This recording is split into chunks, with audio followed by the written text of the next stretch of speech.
Bienvenue sur Carrière et Expatriation, le premier podcast qui donne la parole aux professionnels expatriés. Aujourd'hui, j'ai l'honneur de recevoir Mélanie, qui est neuropsychologue française, établie au Québec depuis plusieurs années. Je vous souhaite une très bonne écoute, j'ai hâte que vous puissiez découvrir cet épisode. Bonjour Mélanie, comment ça va? Bonjour Amélie, ça va bien et toi? Oui, ça va. Je te remercie de prendre ton temps pour cet épisode de podcast. J'aimerais bien donc qu'on revienne un petit peu sur ton parcours professionnel en tant qu'expatrié. Est-ce que pour commencer, tu peux peut-être nous faire une petite présentation de qui tu es, qu'est-ce que tu fais comme métier? Ah oui, avec plaisir. Moi, je suis Mélanie Goyer, je suis neuropsychologue. Et puis, donc, ça fait 5 ans maintenant que je suis à Montréal et je suis d'origine française. Ok, donc tu as été diplômée en tant que neuropsychologue en France. C'est ça. Donc, en fait, j'ai fait tout mon parcours d'études finalement, hein. J'ai ma licence et puis mon master de neuropsychologie. Ok, très bien. Puis si on revient un petit peu en arrière, est-ce que tu te souviens un petit peu le contexte ou en tout cas les choses qui ont fait que tu as fait le choix de t'établir au Canada?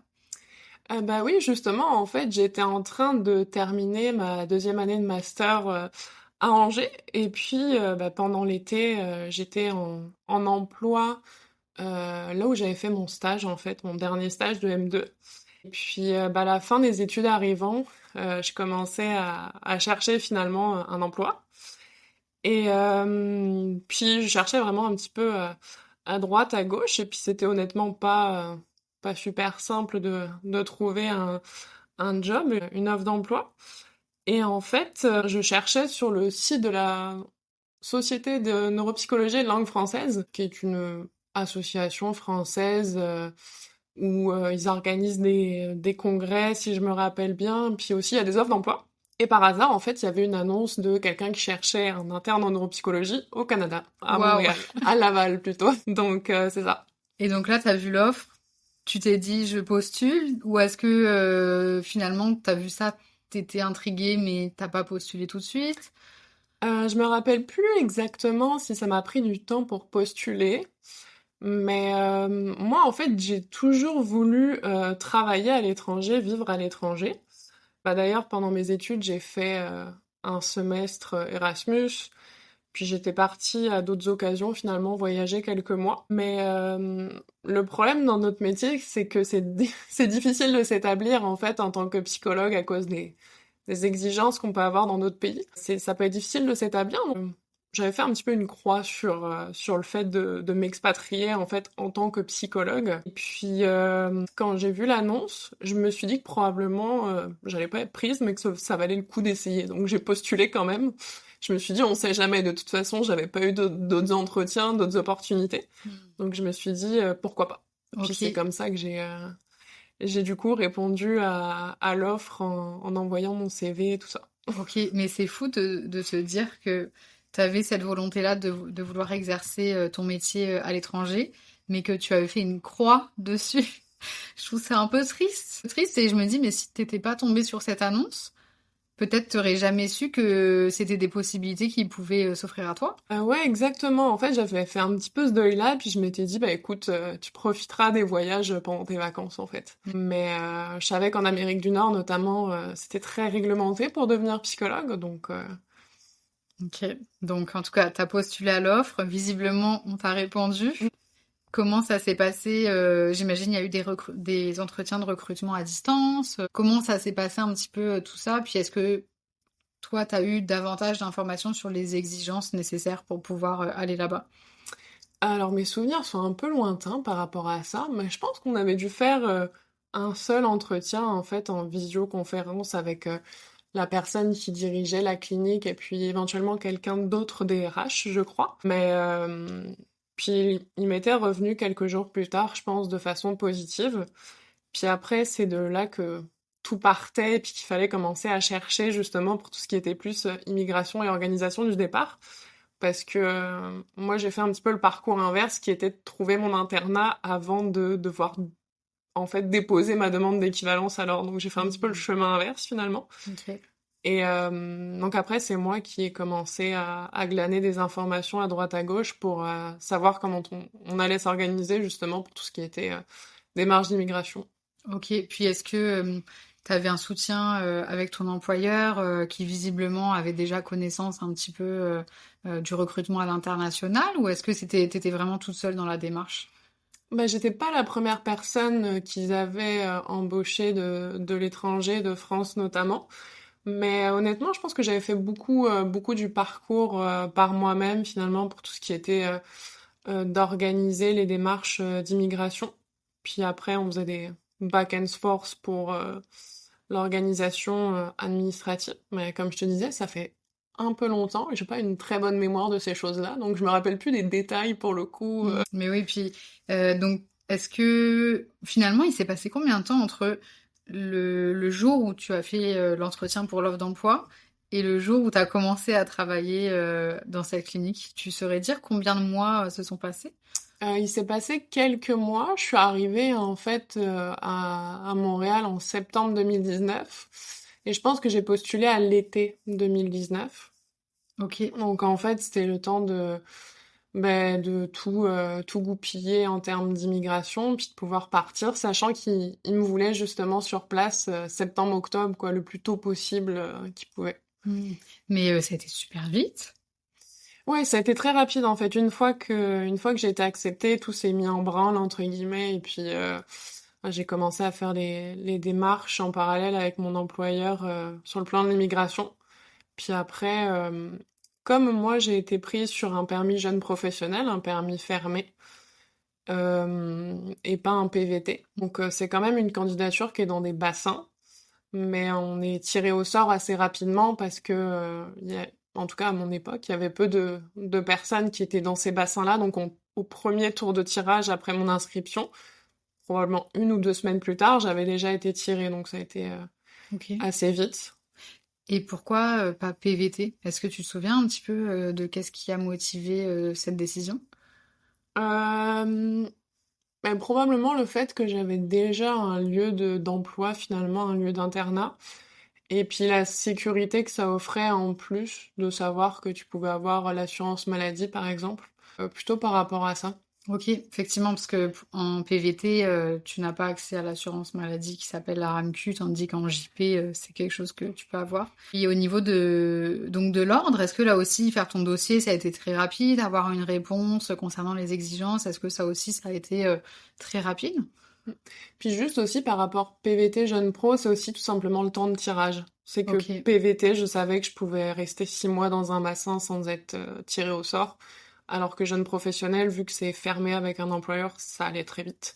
Ok, est-ce que tu sais si il y a des tirages plus fréquemment ou c'est comme le nombre de personnes dans le bassin qui fait que tu as plus de chances d'être tiré au sort? Ah bah c'est clairement le nombre de personnes dans les bassins. Je crois que les tirages sont les mêmes, si je dis pas de bêtises. Mais ça se fait toutes les semaines, je crois, sur une certaine période de temps. Et puis non, c'est juste qu'il y a beaucoup de gens qui préfèrent le PVT parce que bah permis vacances-travail, donc ça implique pas forcément d'avoir un travail permanent en fait pendant ta durée de présence au Canada. Donc c'est pour ça qu'il y a beaucoup plus de gens qui sont dans ces bassins-là que dans les permis jeunes pro où t'es obligé d'avoir un employeur puis que tu vas pas changer d'employeur sur les 2 ans en fait qu'on te donne pour les personnes qui sont françaises pour le coup. Mhm. Oui, effectivement, parce que si t'es belge, par exemple, je sais que c'est qu'un an. Effectivement, Exact. il y a des subtilités. Et donc, comment ça s'est passé, la préparation de ton dossier à l'ordre? Tu sais, comment t'as trouvé ça, le fait de préparer ton dossier, puis ensuite de le transmettre? C'était un petit peu nébuleux pour savoir comment s'y prendre. Comme c'est une expérience qui est nouvelle dans un pays qui est nouveau, puis voilà, il faut faire une équivalence pour devenir psychologue ici. Après, j'ai trouvé quand même que la démarche était quand même bien expliquée sur le site de l'Ordre des psychologues. Et puis, je crois que maintenant, les dossiers sont informatisés, enfin, tout se fait sur leur plateforme. Mais moi, quand je l'ai fait il y a 5 ans, ça se faisait en papier. Donc il fallait donner ton diplôme, enfin ton original de diplôme, tes originaux de papier que t'as pas envie de perdre. Et qu'en tout cas, moi, j'avais pas envie d'envoyer à l'étranger de France. Et donc moi, en fait, j'ai constitué mon dossier d'équivalence quand je suis arrivée. Ok. Moi, j'ai déposé mon dossier en octobre Ok. 2019. Et ça gênait pas ton employeur donc de commencer ton internat sans que tu aies eu une réponse de l'ordre?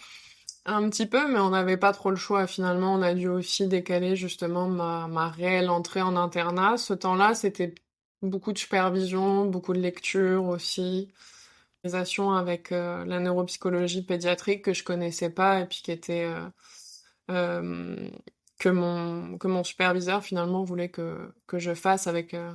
Il voulait que je me familiarise avec ça en fait pour exercer l'internat. C'était un petit peu le deal entre guillemets. Donc ouais, ça a été assez lent le démarrage de l'internat et puis assez précaire aussi finalement. Et oui, parce qu'en termes financiers, j'imagine que pour ce qui est lecture, etc., c'était pas forcément des heures qui étaient rémunérées pour toi. Non, pas du tout. Ouais, comment t'as su naviguer à travers toutes ces contraintes au début, où il y a beaucoup d'adaptation qui est demandée? Mm. Bah en fait, moi ce que je veux dire aux gens qui souhaitent venir ici, c'est que c'est super intéressant, c'est génial, c'est vraiment une belle expérience, mais il faut quand même venir préparer. Et puis, comment dire, penser au fait qu'on sera pas tout de suite rémunéré parce que un internat, ça prend du temps à démarrer. Donc, c'est quand même beaucoup de stress au départ, mais finalement, je suis quand même passée à travers tout ça. Donc, Ouais. Puis, est-ce que, en plus, j'imagine, en tant que nouvelle diplômée, c'est différent aussi la préparation financière que tu peux avoir, vs quelqu'un qui travaille depuis de nombreuses années, qui pourrait peut-être avoir plus d'argent de côté. C'est sûr que il y a ça aussi, j'imagine, qui doit complexifier un petit peu la tâche. mm. Bah, moi, j'avais la chance, je pense, d'être relativement safe à ce niveau-là. Dans le sens où j'avais quand même bossé un petit peu dans les années précédentes, l'été, et puis pendant l'été en cours avant de partir au Canada. Donc j'avais quand même des économies de côté qui me permettaient de tranquillement tenir finalement sans avoir à travailler, entre guillemets. C'est sûr que ça reste relativement stressant d'avoir très peu de rentrée d'argent, surtout quand tu dois beaucoup en dépenser.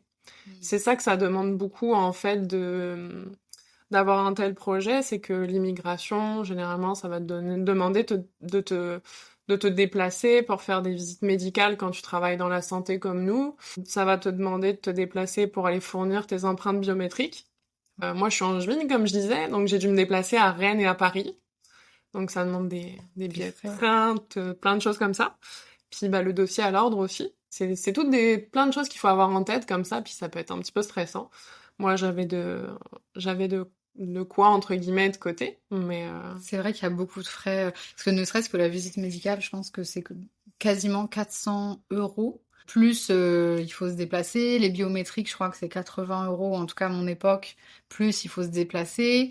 L'ordre, c'est vrai que avant de rentrer dans le monde de l'immigration, tu te rends pas compte de comment ça coûte cher, tous ces frais-là. ouais, c'est avant même de commencer réellement à travailler, t'as déjà dépensé beaucoup de frais et d'efforts. Donc, Ouais. je pense que il faut être conscient de ça finalement, Mm. de pas arriver avec trop d'insouciance non plus, parce que ça, il y a plein de choses qui se préparent en fait, puis qui te demandent de l'argent et de l'effort aussi. Ouais. Puis en plus, j'entends dans ton histoire que tu mentionnes quand même une instabilité qui est du fait de l'équivalence, ça, ce qui est généralement tout à fait normal dans un tel contexte, mais instabilité, incertitude sur à partir de quand tu vas pouvoir vraiment commencer ton internat et donc être payé réellement. C'est ça aussi qui a dû être difficile pour toi à ton arrivée, j'imagine. Oui, puis en plus, bah, par rapport à l'ordre, en fait, il y a toi la date à laquelle t'aimerais commencer, sur laquelle tu t'étais entendu d'abord avec ton employeur, puis après il y a ce qui se passe en réalité. Mm. Justement, est-ce que t'es capable de venir exactement à ce moment-là? À quelle vitesse l'ordre va traiter ton dossier après? Moi, je pense que j'ai eu la réponse finale de traitement de mon dossier qu'en janvier, je crois, Tu l'as déposé en quel 2020, mois? en octobre. Ok. Donc oui, parce que les clients, je pense qu'il y a eu des changements en termes de régularité depuis ce temps-là, mais en tout cas, ça prend quand même 3 mois là, quelques mois pour avoir une réponse. Donc Et en plus, en tant que neuropsy, je crois savoir que les commissions sont moins fréquentes. Parce que tu dois passer deux commissions. Tu dois passer la commission de psychologue, puis la commission de psychologue. Donc c'est ça aussi que c'est un peu plus loin en neuropsy. C'est quand même une information importante à avoir en tête. ah, tu vois, je savais pas. Je C'est pensais vrai? qu'il y avait qu'une seule Ah, commission. bah, Ceci expliquerait pourquoi on apprend on a des attendu choses. si longtemps. Bah écoute, en tout cas, c'est les informations que j'ai de mon côté, parce que moi, j'avais eu un peu comme toi, j'avais commencé mon premier internat alors que j'avais pas eu toutes les réponses finales, et la réponse de la neuropsy était la plus tardive pour cette raison. Mmh. Donc voilà. Puis après, il faut recevoir la réponse. Donc, il y a eu la commission, puis après, ils t'envoient Ouais. plein de papiers, justement sur les exigences que tu dois remplir. Ça, je pense que ça prend quelques semaines aussi à recevoir chez toi. Donc, Ouais, effectivement. Puis toi, au niveau des exigences, ça a donné quoi? Est-ce qu'il y a eu des surprises de ton côté? ouais, j'ai quand même eu des surprises parce que j'avais des cours, honnêtement, auxquels je me serais pas attendue. J'ai réussi. Ce que je dirais aussi aux gens, c'est n'hésitez pas à contester si vous n'êtes pas d'accord. Faut aussi, en étant quand même, en ayant quand même en tête que l'ordre peut refuser la demande que tu vas déposer à ce niveau-là. Mais je pense que si, c'est ça, quand on pense qu'il y a certains cours qui sont pas nécessaires, ne pas hésiter à les contester. Je pense que comme ça, moi, j'ai réussi à m'enlever des cours de psychométrie et d'histoire de la psychologie, par exemple, qui sont des cours de licence où, en tant que neuropsychologue, j'assumais avoir les compétences pour. Mais je pense que l'ordre se base sur vraiment les crédits qu'on a pu avoir dans certaines matières, puis parfois arrive pas à trouver qu'on remplit leurs exigences à eux, donc nous donnent ces cours-là. Mais ça, c'est des cours que j'ai pu enlever, par exemple. Waouh, t'en as enlevé 2 quand même. Ouais, c'est ça, je m'en suis retiré 2 de mémoire. Et puis, il m'en restait 3, plus le cours de déontologie qui est obligatoire. Ok, effectivement. Donc, Donc en fait, c'est ça, c'est une demande de révision un petit peu. Tu demandes un second avis concernant les exigences qui t'ont été demandées, c'est ça? ouais, je crois que t'as un délai, je sais pas si c'est un mois peut-être pour contester finalement. Et puis après, ils révisent ça et puis ils te renvoient leur décision. J'avais contesté aussi un autre cours qui était un cours de licence en fait d'équivalent, enfin équivalent baccalauréat ici. Donc c'était un cours de méthodologie de la recherche où justement ils ont fait un master et puis du coup un mémoire de recherche. Je pensais que peut-être c'était pas nécessaire, mais celui-ci, tu vois, j'ai pas réussi à le retirer, donc j'ai dû quand même le faire. Ok. Donc ouais. Puis en termes d'heures d'internat, tu te souviens combien d'heures tu devais faire? Le maximum. Vu que je sortais des études, j'ai eu les 1600 heures. Donc ça, pour le coup, il faut savoir que si vous sortez des études, si vous avez une ou deux années d'expérience clinique avec une maîtrise, je pense il faut s'attendre à avoir le maximum des heures possibles. Hmm. C'est ça, je pense qu'il faut Mm. quand même quelques années d'expérience clinique là pour pouvoir passer à 800 heures, ce qui est le palier Mm. d'en dessous, ou en tout cas d'après ma connaissance. Ouais, puisqu'il reste beaucoup. Ou avoir un doctorat, mais ouais, Ouais, forcément. c'est sûr, c'est Mm. sûr. Puis comment ça s'est passé le début de ton internat, une fois que tu as eu toutes ces réponses, que tu as commencé officiellement au niveau de la neuropsy, comment ça s'est passé? Est-ce que tu as eu des surprises de constater un petit peu comment se pratiquait la neuropsy ici au Québec? Bah, ça s'est fait très petit à petit, comme on est sous supervision en internat, on fait vraiment justement quelques évaluations à droite à gauche, on a l'occasion aussi d'observer les collègues. Mm. Moi, c'était vraiment un nouveau monde parce qu'en plus d'arriver au Québec, j'arrivais, comme je disais tout à l'heure, dans la neuropsy pédiatrique. Moi, en fait, j'ai fait une formation générale, de neuropsy générale, avec le but de travailler avec les adultes Ok. uniquement. J'ai fait tous mes stages en neuropsychologie adulte, neurologie et rééducation. Et là, j'arrivais dans un monde complètement différent, avec des enfants à partir de 6 ans. Ok. Donc voilà, ça demandait beaucoup d'adaptation. Donc ça, déjà, ça a fait que tout était assez différent pour moi. M'étonne. Ça fait beaucoup d'éléments différents là, beaucoup Ouais. d'adaptations, Mais en de même temps, nouveautés. c'était le bon moment pour le faire parce que je pense pas, par exemple, qu'en étant restée en France, je serais allée dans des postes comme ça. Oui, parce que ça t'aurait demandé comme une mise à niveau. Vers quelle formation, vers quoi t'aurais pu t'orienter finalement pour te remettre à niveau? C'est vrai que l'internat, c'est quand même une belle opportunité Mm. de remettre un peu, d'apprendre en fait sur des sujets divers et variés. Ouais, ça te laisse le temps, en fait, là où quand tu rentres dans un emploi et t'es diplômé, on s'attend à ce que tu sois opérationnel tout de suite. Alors qu'en internat, t'as le temps d'apprendre, t'es là pour ça. Donc, ça m'a laissé ce temps-là. Puis t'as même je dirais pas le droit à l'erreur parce que ça pourrait être mal interprété là, mais t'es en supervision, donc t'es aussi en collaboration avec un autre professionnel qui est là pour un peu superviser ta pratique. Donc Mmh. j'imagine c'est aussi rassurant. Ça a dû être rassurant pour toi, en tout cas, pour débuter ta pratique pédiatrique. Mmh.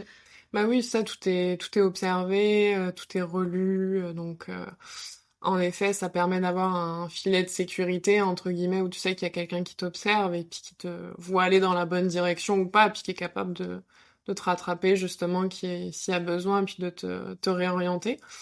Là où ça m'a aidé aussi plus personnellement, c'est dans ma maturation de psychologue, neuropsychologue. Moi, je pense aussi que j'avais besoin de ces années supplémentaires-là de supervision pour et puis pour me sentir plus à l'aise aussi dans ce statut-là.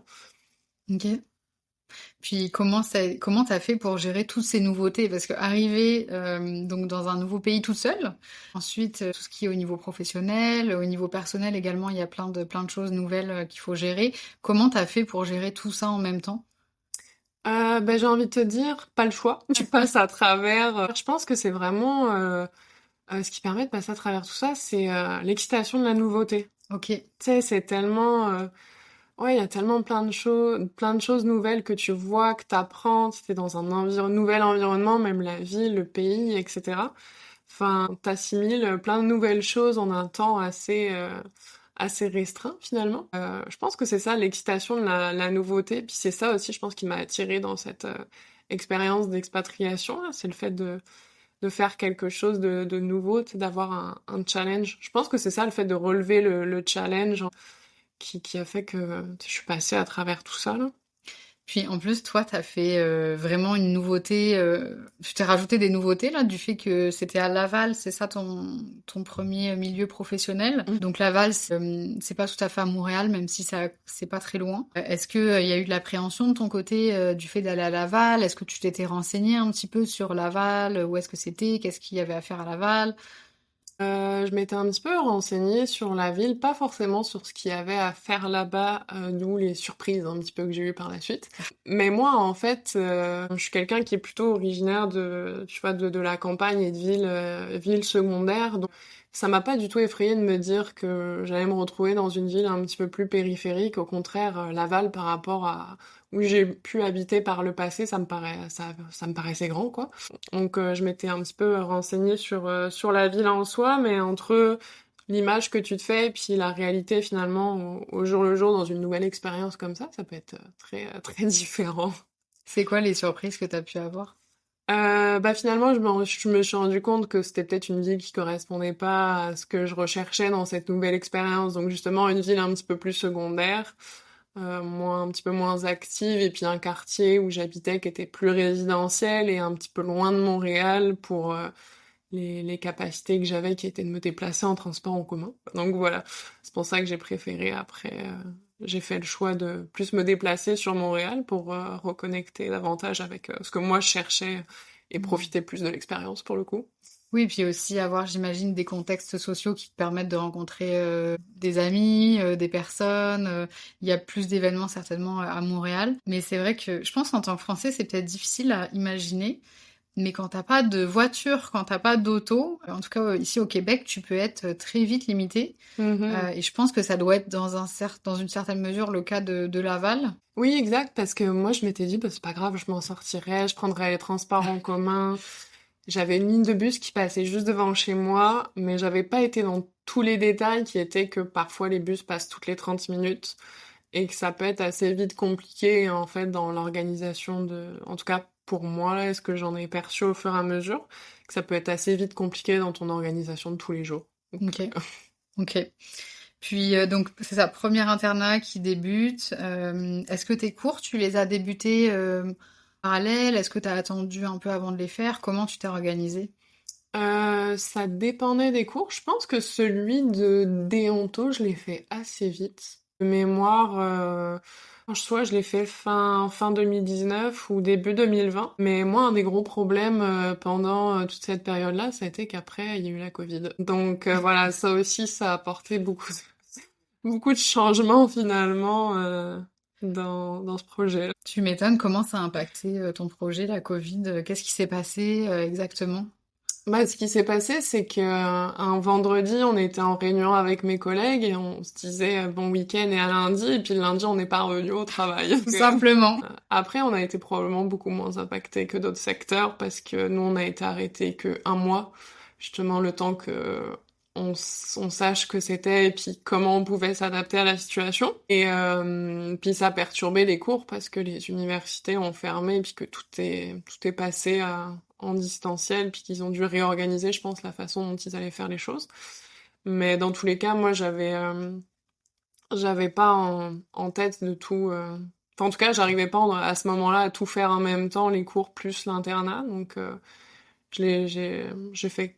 Et sur le plan organisationnel aussi avec les universités, ça c'est quelque chose que tu apprends aussi après, que c'est pas simple de faire tous les cours en même temps. Pas vraiment. Et de trouver l'université aussi qui va t'accepter en tant qu'étudiant libre. C'est quoi, toi, la plus grosse difficulté que tu as pu vivre dans ta recherche de cours? C'était quoi exactement qui a été le frein le plus important que tu as rencontré?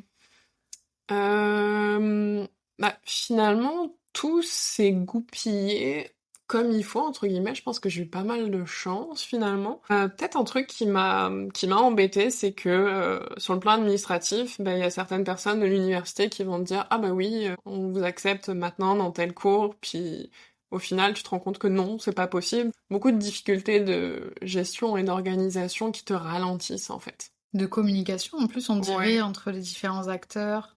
Bah, moi, tu vois, en fait, honnêtement, moi, j'étais très portée sur l'efficacité. En arrivant, je m'étais dit que j'allais faire mon internat, mes cours, tout ça en un an, parce qu'on nous dit que c'est faisable. C'est vrai Et, qu'on entend beaucoup ça. et ça a pris 2 ans. Après, pour ta défense, il y a quand même eu la Covid entre-temps. Ouais. Est-ce que c'est quoi d'autre qui t'a retardé? Est-ce que c'est que la Covid qui fait que ça a retardé d'un an supplémentaire ou est-ce qu'il y a d'autres choses qui ont fait que c'était plus long que prévu? Bah, tu sais, ça, je te disais justement pour pouvoir s'inscrire au cours, hein, Hmm. forcément, il faut les terminer avant de pouvoir passer en comité de l'ordre. Puis moi aussi, il y a eu le fait que j'ai dû changer d'internat en cours de route.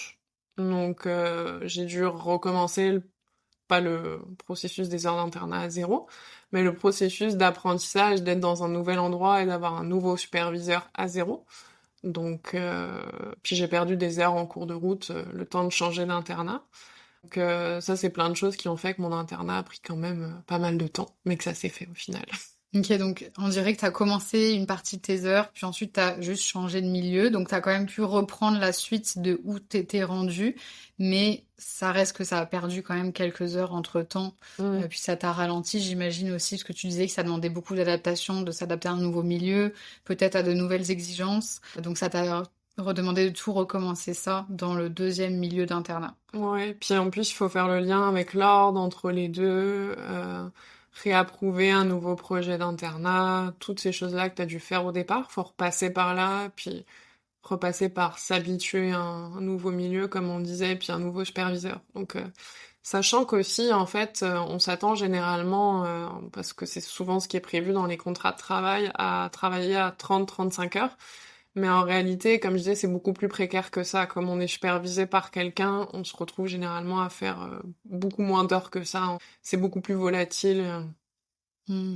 Puis est-ce que, j'imagine, ça doit aussi dépendre du rythme de travail du superviseur, par exemple, s'il est en vacances, à Noël, il n'est pas capable de superviser, donc toi, t'es pas capable de rendre des rapports ou de faire des consultations. Est-ce que c'est lié comme ça? Oui, bah pas tant pour l'aspect faire des consultations, mais tout ce qui est rendu de rapport, enfin tout ça, et puis plus gros questionnement, rendu de rapport, et puis comment dire, discussion de cas aussi, forcément, quand on se fait des points sur des dossiers. Mais tout ça, ça demande le superviseur, donc ça va ralentir justement la vitesse à laquelle tu vas, puis le nombre de personnes forcément que tu peux voir, quoi, parce que les superviseurs sont pas des machines non plus. Ben oui, puis ils ont leurs propres limites et ils ont aussi leurs autres activités à côté, j'imagine. Ouais, souvent même leur propre patientèle à eux, donc ça leur demande également beaucoup de travail de leur côté.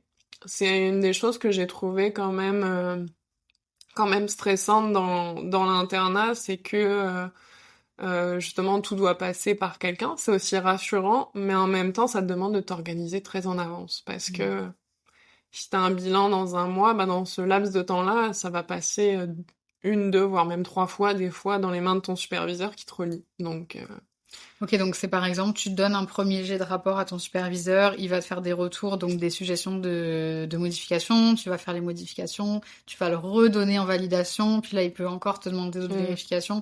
C'est ce genre d'échange que tu mentionnes. Exact. Tout dépend après des superviseurs, de leurs exigences, etc. Mais après, plus t'avances dans l'internat, généralement, plus on te lâche entre guillemets, et puis on te laisse plus faire en termes de rédaction de rapport. La supervision reste présente, mais diminue jusqu'à ce qu'à la fin, en fait, c'est juste une relecture rapide, une vérification. Ouais, t'as beaucoup au début d'aller-retour en fait. Et Ok. ça, faut les anticiper. Oui, donc c'est encore une fois un facteur d'instabilité, d'incertitude, que ce soit au niveau temporel ou alors au niveau financier, parce que ton rendement, malgré tout, il est lié à ce que tu vas recevoir toutes les 2 semaines, puisque ici nous sommes payés aux 2 semaines lorsque tu es salarié. Justement, toi, tu étais salarié puisque tu étais en jeune professionnel ou c'était quoi ton statut avec l'entreprise? Oui, mon statut, jusqu'à récemment même encore, c'était salarié pour le coup. Donc après, moi je trouve que ça m'a pas forcément apporté plus de sécurité que d'être travailleur autonome en soi, en tout cas dans les entreprises dans lesquelles j'ai travaillé. Parce qu'en fait, nous, on est payé au rendement qu'on a, donc justement au nombre de clients qu'on voit, ce qui veut dire que pas de clients, pas de salaire. Et est-ce que pas de paiement car client en retard, pas de salaire? Oui, aussi. Tout Hmm. ça, c'est des choses à prendre en compte et puis qui changent pas vraiment si t'es salarié ou travailleur autonome. T'as juste un petit peu plus d'avantages du type des vacances, par exemple, payées quand t'es salarié. Mais ouais, sinon, il n'y a pas forcément beaucoup de changements, quoi. Ouais. Puis est-ce que tu avais une volonté de travailler au public pendant ton internat? Parce que tu as changé d'internat, donc j'imagine tu as dû refaire une recherche d'emploi pour avoir donc pour continuer ton internat. Est-ce que à ce moment-là, tu t'es renseigné sur travailler au public? Est-ce que c'était possible ou t'es finalement resté dans le privé? Bah, j'aurais trouvé ça intéressant pour le coup, mais j'étais très perdue par rapport à la recherche d'internat au public. J'ai l'impression aussi que c'est beaucoup d'étudiants Mhm. qui ont la chance, entre guillemets, de faire leurs internats dans ces hôpitaux comme Sainte-Justine, le CHUM, etc. Je pense que ça m'aurait vraiment intéressée, mais je savais vraiment pas comment m'y prendre, en fait, honnêtement, pour trouver un internat dans ce genre d'endroit. Et puis, je t'avoue aussi qu'on s'habitue à un fonctionnement au fur et à mesure de cliniques privées qui est très flexible. Puis j'aimais bien aussi cet aspect-là. Donc, la première chose qui m'est venue en tête, c'est de rechercher le même type de structure que j'avais. Puis ça a mordu assez vite parce qu'en une semaine, j'ai eu un entretien et puis j'ai eu un nouvel internat. Même si le démarrage après s'est fait que quelques mois plus tard entre les deux internats, tu vois.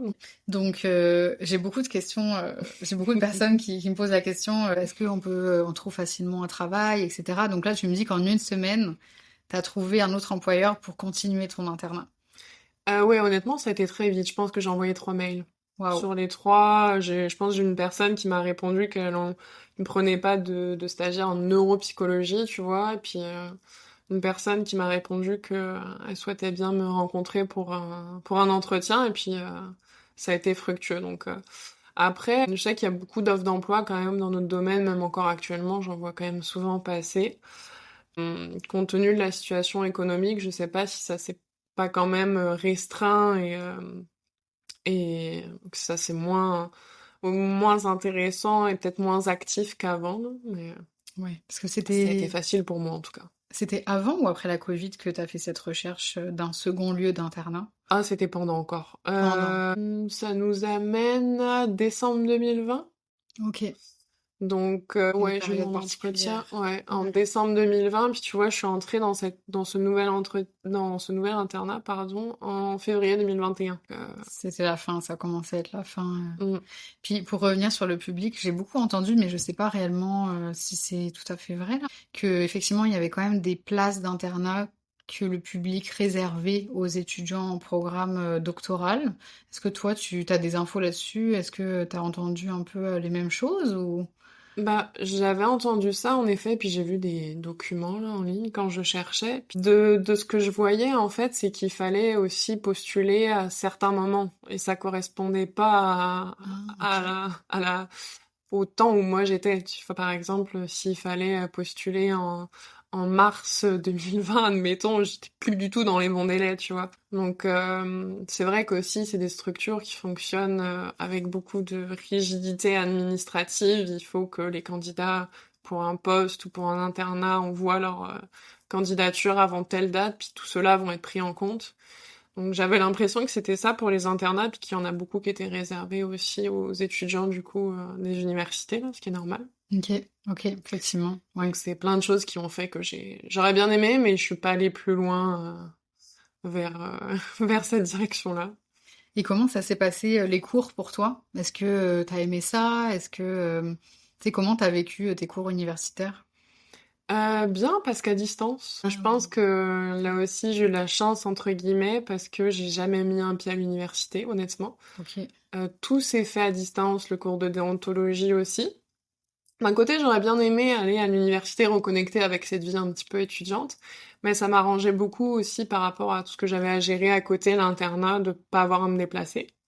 Et puis là où aussi il y a eu des changements, c'est que pour beaucoup de mes examens, c'était à livre ouvert.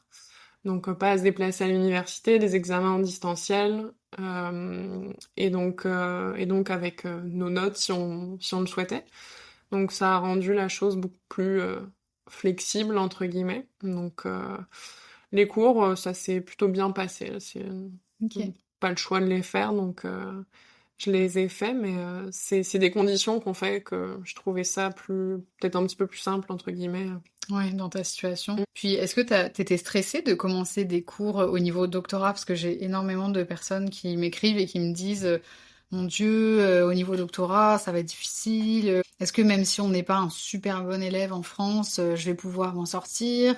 Est-ce que toi, c'est des préoccupations que tu avais?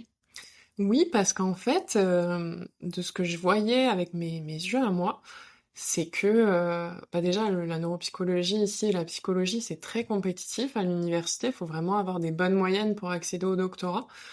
Puis justement, je voyais que des moyennes, c'était des 4 points et quelques parce que c'est sur 5 ici. Et je me disais, mais waouh, enfin, nous en France, jamais on avait ce genre de moyenne-là, même avec les meilleurs efforts qu'on pouvait fournir. C'était assez, en tout cas dans mon université, quand même assez strict.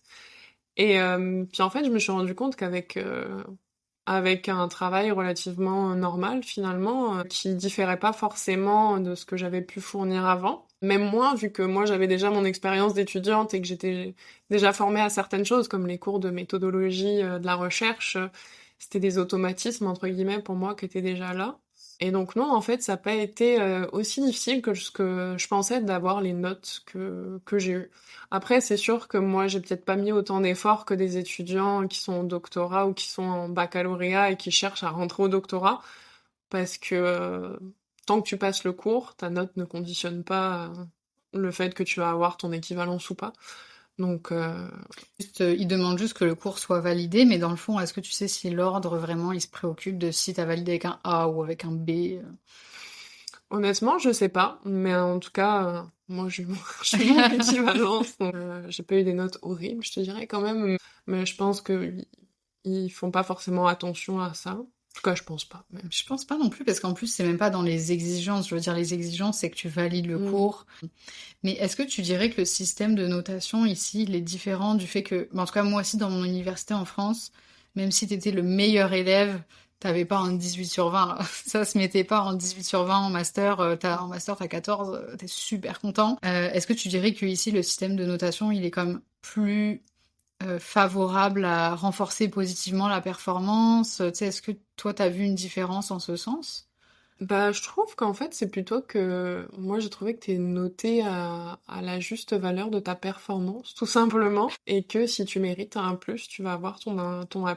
Mais comme je disais, ici, en Europe, en France, ça a changé quand même aussi au niveau des formations. Là, c'est, je trouve, vraiment très, très compétitif, et en effet, ça fait peur parce que tu dis qu'il faut avoir des notes assez élevées, mais je trouve qu'ils te notent quand même à ta juste valeur et à ce que tu mérites. Bah, le Ok. problème, c'est qu'il y a beaucoup d'étudiants qui doivent avoir des moyennes similaires. Il faut qu'ils se démarquent en fait les uns des autres avec des stages, des expériences professionnelles.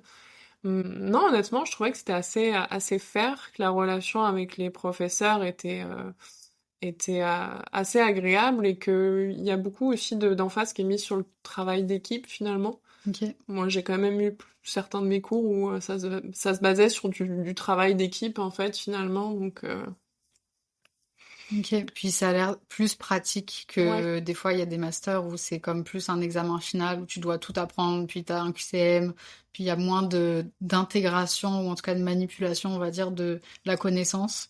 Ouais, bah, j'ai eu un cours là où j'ai dû faire ça, c'était neurosciences cognitives, puis j'ai détesté ça. En effet, les deux autres cours que j'ai eus, c'était vraiment plus pratico-pratique, travail en équipe. Et j'ai trouvé ça plus intéressant, en fait, que ouais, de revoir des choses par cœur et puis juste de recracher ça à l'examen, entre guillemets. Donc, Et est-ce que les cours plus pratiques, c'était des cours au niveau doctorat ou est-ce que ça avait pas de corrélation avec le format du cours? non, c'était les deux. En fait, j'ai eu un cours de méthodologie de la recherche niveau bac, niveau licence, donc. Et puis, c'était de la lecture d'articles. Et puis, de mémoire, on devait faire une revue d'articles en équipe.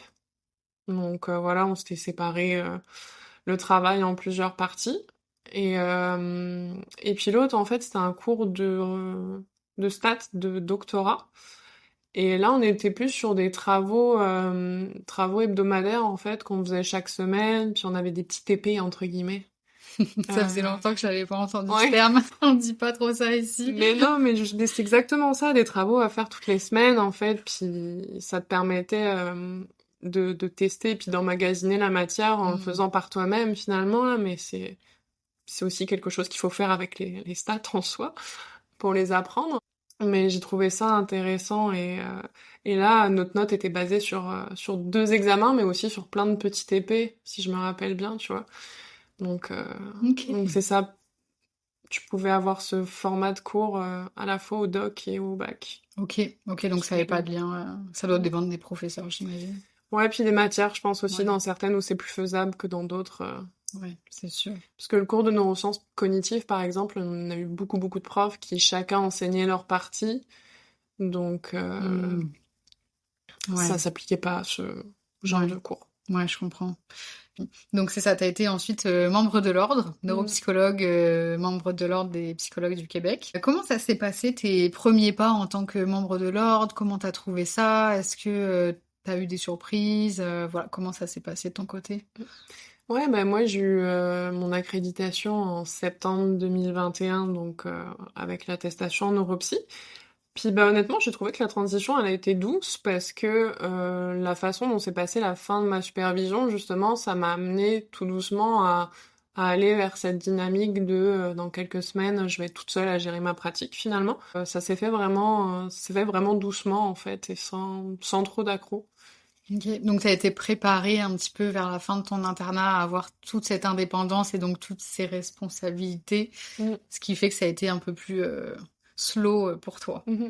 Ouais, parce que comme je te disais, à la fin, c'est vraiment plus une relecture rapide et généralement un feu vert de la part de ma superviseure pour faire le bilan de l'évaluation. Donc, ça, voilà, ça ressemblait beaucoup à ce que j'allais vivre dans les semaines après, du coup, avoir obtenu mon accréditation, sans avoir juste cette personne qui fait un check final, en fait, entre guillemets. Ok. Puis donc là, est-ce que actuellement tu es toujours spécialisée en neuropsychologie pédiatrique? Oui, toujours. Après, j'ai reconnecté avec la pratique avec les adultes. Où là, justement, je vois à la fois des enfants et des adultes pour bah, généralement des problématiques de neurodéveloppement, tout ce qui est troubles d'attention, etc. Mais je trouve ça intéressant parce que c'est très varié. Un Ouais, t'as une matin, diversité. ouais, une diversité qui est assez géniale. On peut passer d'un enfant qui a 5 ans à un adulte, pardon, qui a 55 ans, par exemple. Donc, Ok. Puis est-ce que tu as pu expérimenter d'autres expertises en neuropsychologie dans ta pratique que l'évaluation en tant que telle? oui, je me suis familiarisée un petit peu avec les suivis en neuropsychologie. Mais j'ai trouvé ça trop différent de ce que j'avais pu faire en France, pour le coup.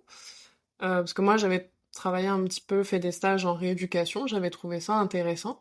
mais j'avais travaillé dans de la rééducation de populations vraiment très impactées, qui avaient fait des traumatismes crâniens sévères, des AVC assez importants, donc qui étaient en rééducation pour plusieurs années, entre guillemets. Et là, je me suis retrouvée face à une patientèle en neuropsychologie, en clinique privée, qui faisait face à des difficultés, mais à un niveau beaucoup moins important que ce que j'avais l'habitude. Sûr. C'est quelque chose qui a pas fonctionné pour moi.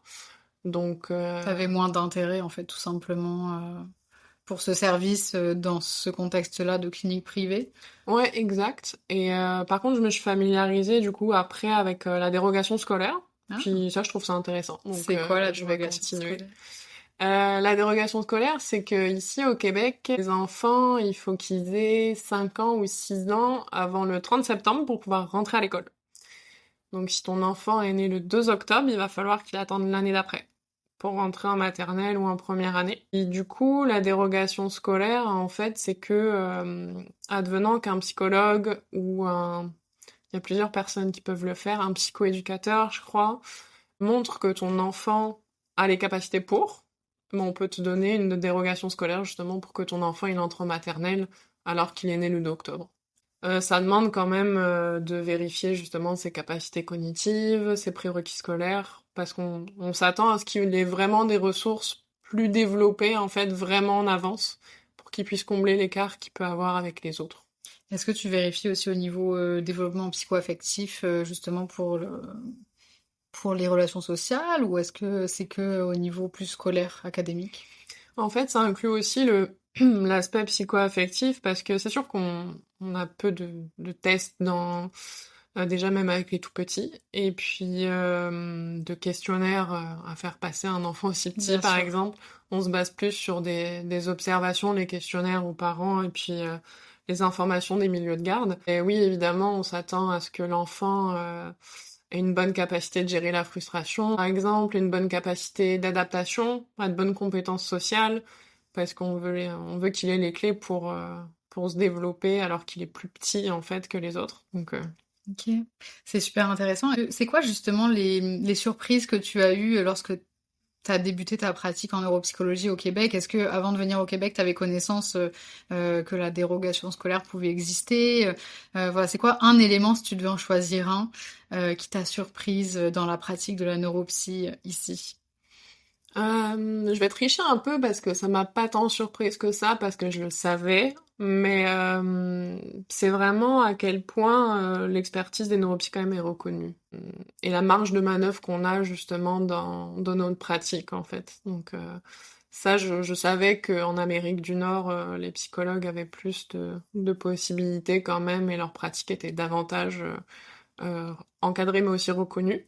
Donc ça, je trouvais ça vraiment intéressant. Puis reconnu par le public, reconnu de quelle manière tu veux dire? Bah, reconnu en général parce que justement les gens viennent chercher notre expertise, et puis aussi tout simplement parce que elle, si on fait une évaluation neuropsychologique avec quelqu'un, ça peut suffire à soi-même en fait pour que l'enfant ou l'adulte ait surtout l'enfant finalement, si on parle de recommandations scolaires et des choses de mise en place.